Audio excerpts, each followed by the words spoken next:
जिंदगी कैसी है पहेली।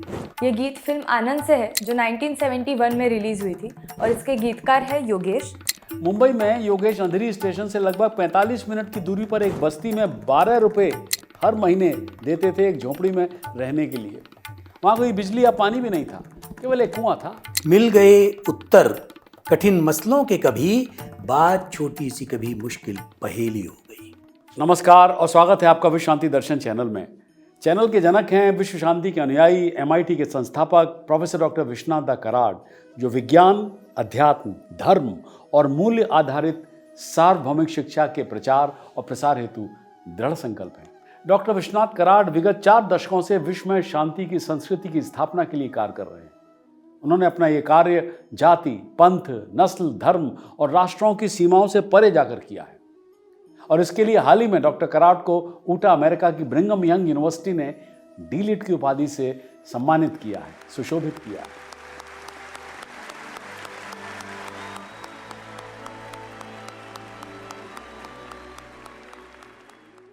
हम प्रस्तुत कर रहे हैं गीतों के बोल बड़े अनमोल के वीडियोस और चर्चा हो रही है हिंदी फिल्मों के उन गीतों की जिनमें अध्यात्म गूंज रहा है। सच्चाई तो यह है कि किसी भी गीत के जन्म के बाद हम जिस क्रम में लोगों को याद करते हैं ना गीत के लिए, वो कुछ इस प्रकार है। प्रथम वो कलाकार जिस पर गीत फिल्माया गया, दूसरा वो गायक या गायिका जिसने अपने मधुर कंठ से गीत को स्वर दिया, फिर बारी आती है संगीतकार की जिसने गीत को अपनी धुनों से संवारा, और अंत में भूले से हम याद करते हैं या नहीं भी करते हैं गीतकार को जिसने गीत को जन्म दिया अपनी लेखनी से।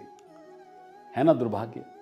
गीतों के बोल बड़े अनमोल प्रोग्राम के द्वारा उसी गीतकार को हमारी ओर से उचित सम्मान देने की एक छोटी सी कोशिश है। देखें बात बनती है कि नहीं। आज जिस गीतकार के विषय में और उसके गीत के विषय में मैं चर्चा होगी, वे तभी से कविता लिख रहे थे जब वो स्कूल में थे, और यदि कक्षा में किसी वजह से छात्रों को दंडित किया जाता था तो शिक्षक सिर्फ इस शर्त पर छात्रों को सजा नहीं देते थे कि जब योगेश गौड़ उन्हें अपनी एक कविता सुनाएंगे तभी उनको सजा नहीं मिलेगी। और उस युवा लड़के को तब कोई ना अंदाजा भी नहीं था कि एक दिन वो एक बड़ा गीतकार बन जाएगा। जी हाँ, मैं चर्चा कर रहा हूँ गीतकार योगेश की, जिन्होंने अपने गीतों के विषय में कहा था कि एंड आई कोट हिम, जो देखता था, जो जीता था, वही लिखा था। अपने पहले नाम से ही मशहूर गीतकार योगेश गौड़ के ये शब्द उनकी सरल और दिल को छू लेने वाली धुनों में झलकते हैं, दिखाई देते हैं। 1943 में लखनऊ में एक लोक निर्माण विभाग के इंजीनियर के घर जन्मे योगेश को तब कठिनाइयों का सामना करना पड़ा जब उनके पिता की, जो अकेले कमाने वाले थे, असामयिक मृत्यु हो गई। पिता की मृत्यु के बाद वो 16 साल की उम्र में मुंबई चले आए। मुंबई में योगेश अंधेरी स्टेशन से लगभग 45 मिनट की दूरी पर एक बस्ती में 12 रुपए हर महीने देते थे एक झोपड़ी में रहने के लिए। वहाँ कोई बिजली या पानी भी नहीं था, केवल एक कुआं था। उन्होंने मुंबई के दूर दराज के सबब्स कल्याण में और कॉर्पोरेट मार्केट, जो कि साउथ बॉम्बे में है, वहाँ भी छोटे मोटे काम किए। यहाँ तक कि उन्होंने चक्रधारी जैसी B ग्रेड या C ग्रेड फिल्म में एक्स्ट्रा कलाकार की भूमिका भी निभाई। हर दरवाजे पर दस्तक देने के बाद आखिरकार योगेश को अपना मकसद मिल गया जब उन्होंने अपने विचारों को एक डायरी में लिखना शुरू किया और इन्हीं विचारों ने फिर कविता को रूप ले लिया। योगेश को एहसास हुआ कि वो गीतकार बनने की कोशिश कर सकते हैं। उस दौर के संगीतकार रॉबिन बनर्जी, जो मुख्य रूप से एक्शन फिल्मों में काम करते थे, उन्होंने उन्हें संगीत को शब्दों में सेट करना सिखाया, यानी जिसे हम आज की भाषा में मीटर कहते हैं। मीटर के अंदर किस तरीके से गीतों को पिरोया जाता है। और उन्हें पहला ब्रेक सखी रॉबिन फिल्म जो 1962 में हुई थी उसमें दिया। गाना था तुम जो आओ तो प्यार आ जाए, जिंदगी में बाहर आ जाए, जिसे मन्ना डे और सुमन कल्याणपुर ने गाया था। गाने से उन्हें नोटिस किया गया, लेकिन योगेश B ग्रेड फिल्म के गीतकार के रूप में ही स्थापित हो पाए। योगेश ने दारा सिंह और रंधावा अभिनीत एक्शन फिल्मों के लिए लिखा जो बड़े पैमाने पर दर्शकों को लक्षित थी। उनकी फिल्मों के शीर्षक होते थे टार्जन एंड डेलेला, फ्लाइंग सर्कस। हाँ, ऑफकोर्स ये आकर्षक थे। हो सकता है इन फिल्मों से योगेश को पहचान न मिली, लेकिन मुंबई में जिंदा रहने में तो उनकी मदद हुई। ऐसा कहा जाता है कि उस समय योगेश के पास रिकॉर्ड प्लेयर भी नहीं था, इसलिए वो ट्रैक सुनने के लिए संगीतकार सलील चौधरी जी के घर जाते थे। धीरे धीरे एक संग विकसित हुआ सलील दा के साथ, और उनके जीवन में तब बदलाव आया जब सलील चौधरी, जो अपने दोस्त और गीतकार शैलेंद्र की मृत्यु के बाद एक लेखक की तलाश में थे, उन्होंने योगेश को राजेश खन्ना की फिल्म आनंद के लिए 2 गाने लिखने को कहा, जिसमें उनके सह गीतकार गुलजार थे। फिल्म निर्माता ऋषिकेश मुखर्जी प्रभावित हुए। योगेश का गीत जिंदगी कैसी है पहेली ने आनंद के सार को सटीक रूप से दर्शाया, जो अपनी परिस्थितियों का शिकार है और जीवन को पूरी तरह से जीने को तैयार है। बहुत कम लोग जानते हैं कि गीत जिंदगी एक ऐसी है पहेली को फिल्म आनंद में क्रेडिट्स के बैकग्राउंड में चलाना था। सिर्फ क्रेडिट चलने थे, कुछ नहीं होना था उसके ऊपर। पर राजेश खन्ना ने जिद की कि इस गीत को पर्दे पर पिक्चराइज करना चाहिए। राजेश खन्ना को लगा कि क्रेडिट्स के बैकग्राउंड में गीत को यूज करने से एक खूबसूरत गीत बर्बाद हो जाएगा, और फिर राजेश खन्ना की सोच सही निकली।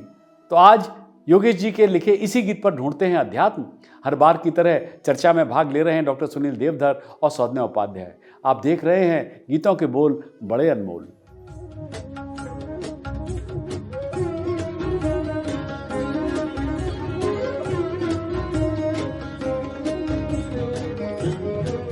नमस्कार, स्वागत है आप सभी का गीतों के बोल बड़े अनमोल पर, जहां हम लेके आए हैं आपके लिए एक नया गीत।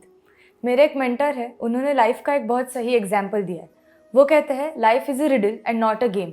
अगर तुम इस रिडल को सही तरह से समझोगे तो तुम सच में लाइफ को एंजॉय कर पाओगे, लेकिन अगर तुमने उसे एक गेम समझा तो हार या जीत ये पक्का निश्चय है। हमारा आज का गीत है जिंदगी कैसी है पहेली।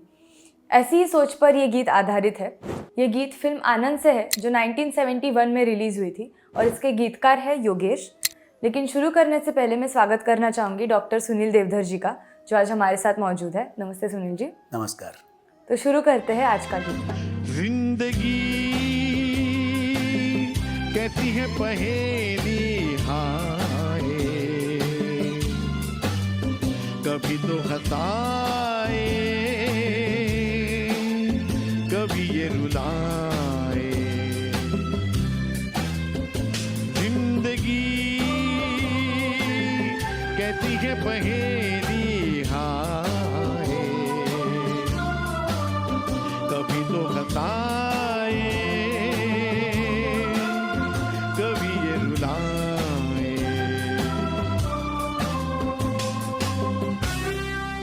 सुनील जी, ये गीत जिंदगी को एक पहेली के साथ कंपेयर करता है। इतने फिलोसोफर, साइंटिस्ट, इतने सब लोगों ने लाइफ के ऊपर रिसर्च किया है, सीखा है। तो क्या जिंदगी की पहेली को सुलझाने का कोई फुल प्रूफ मेथड है? हम ये कहना चाहते हैं कि ज़िंदगी की कोई एक निश्चित डेफिनेशन, कोई एक निश्चित परिभाषा नहीं हो सकती। कोई एक निश्चित सांचा, कोई एक निश्चित ऐसा स्केच उसका आप नहीं बना सकते।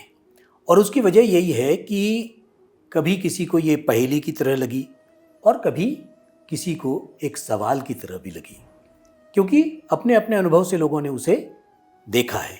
और इसीलिए राम शरण मिश्र ये कहते हैं कि ज़िंदगी भी क्या कि अपनों में अकेली हो गई। ज़िंदगी भी क्या कि अपनों में अकेली हो गई, मिली अनजानी कोई उसकी सहेली हो गई। खुल गए उत्तर कठिन मसलों के, कभी बहुत कठिन कठिन मसलों के भी सवाल आपको मिल जाते हैं। मिल गए उत्तर कठिन मसलों के, कभी बात छोटी सी कभी मुश्किल पहेली हो गई। तो वो जो बात है कि ज़िंदगी कैसी है पहेली, इन पंक्तियों में उसका ये उत्तर है कि कभी कभी तो बहुत से कठिन मसले जैसे आपको लगते हैं कि इनका सुलझना हो पाएगा या नहीं हो पाएगा, लेकिन वो सुलझ जाते हैं। और कभी कभी कोई छोटी सी बात कुछ इस तरह अटकती है कि वो पहेली की तरह आपके चारों तरफ घूमती रहती है। तो ये जो मुश्किल होता है, और जब सुख दुख की आप बात कर रहे हैं तो वो सुख दुख भी है, लेकिन जीवन का निर्वाह कैसे होगा वो सुख दुख के साथ में इसलिए होगा क्योंकि ये कहा जाता है कि मन्युरिंद्रो मन्युरेवास, क्योंकि जो जीवन का उत्साह है वही जीवन का निर्माता है। इसलिए उत्साह के साथ आप अगर जीवन जीते हो, मन्युरिंद्रो मन्युरेवास, तो फिर आप आसानी से उसे गुजार लेते हो। लेकिन उसके लिए क्या है कि ये भी कहा जाता है कि वो उत्साह तो उसका निर्वाह करता ही है, लेकिन ये भी कहा जाता है कि इमे जीववी मृतई। इसका मतलब ये हुआ कि आपको प्रसन्न चित्त होकर गुजारना है, कि ऐसे ही नहीं गुजारना है। जीवन क्या है? एक प्रसन्न चित्त होकर बिताने की कला भी है। जी जी, थैंक यू सुनील जी। अब हम सुनते हैं आगे की पंक्तियाँ। कभी देखो मन नहीं जागे, पीछे पीछे सपनों के भागे। कभी देखो मन नहीं जागे, पीछे पीछे सपनों के भागे। एक दिन सपनों का रागी जाए सपनों से आगे कहाँ। जिंदगी कैसी है पहेली हाय, कभी तो हंसाए कभी ये रुलाए। कभी देखो मन नहीं जागे, पीछे पीछे सपनों के भागे, एक दिन सपनों का राही चला जाए, सपनों के आगे कहाँ। इसे आप और थोड़ा समझा सकते हैं क्या, गीतकार यहाँ क्या कहना चाहते हैं? सपना हम सब देखते हैं जी। लेकिन ये कहते हैं, जैसे हम यहाँ बहुत फिलॉसफी की बात करते हैं, दर्शन की बात करते हैं, तो ये कहते हैं कि सपना वो नहीं है जो हम नींद में देखते हैं। सपना तो वो है जो हम जागते हुए देखते हैं। इसका संकेत क्या है? खुली आंखों में बंद सपने। यानी कि कोई हम अपने लिए टारगेट तय करते हैं, कोई हम अपना लक्ष्य निर्धारित करते हैं और उसके प्रति सचेत होकर जब हम चलते हैं तो वो सपना सही मायने में आपका सपना है। सपने तो आते रहते हैं, सुबह आप भूल भी जाते हैं, है ना।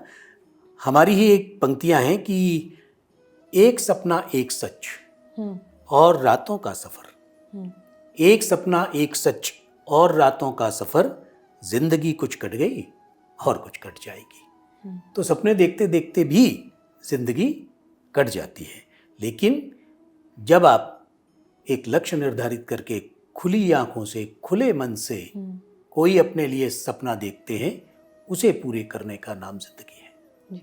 जी। Thank you Sunil ji. अब हम सुनते हैं आगे की पंक्तियाँ। जिन्होंने सजाए यहाँ मेले,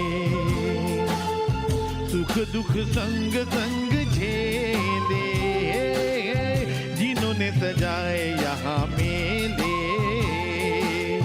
सुख दुख संग संग झेले, वही चुन कर खामोशी